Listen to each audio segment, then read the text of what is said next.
Hey guys, it's Dale with E-Insurance. Today we're going to talk about a small coverage. It's often overlooked.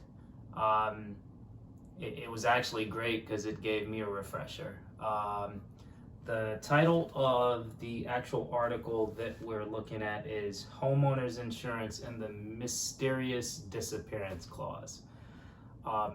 You probably know homeowners, renters insurance. It's written on either a named peril or all peril basis, right? And their definitions are kind of self-explanatory. Named peril, you're covered for items up to the limit that's in the policy for specific perils, right? So the carrier has named specific perils.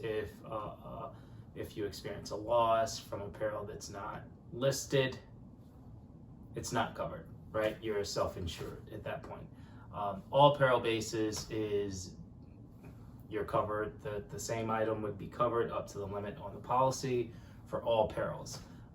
That being said, there are perils that are in the exclusion part of the policy, right? So like loss caused by an earthquake, by a flood, those things could be excluded. So that's where kind of reading the fine print, reading your actual policy comes in handy.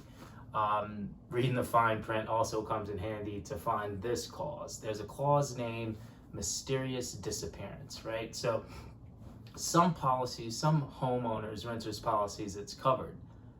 But some carriers sneak in a mysterious disappearance clause where they exclude they exclude losses that can't be adequately explained, right? So sufficiently explained. So for instance, you have kind of a gathering at your house. You have expensive jewelry. You can't, after the gathering ends, the jewelry is gone. You can't say that it's a theft because there's no kind of no broken entry. You can't really say that you know who stole it, and you can't even say that it was stolen. You just know that it's not there. It has mysteriously disappeared.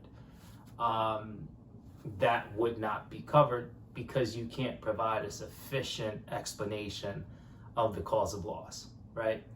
Assuming that clause was in your policy. It's a small clause, but obviously some people may already be paying for that.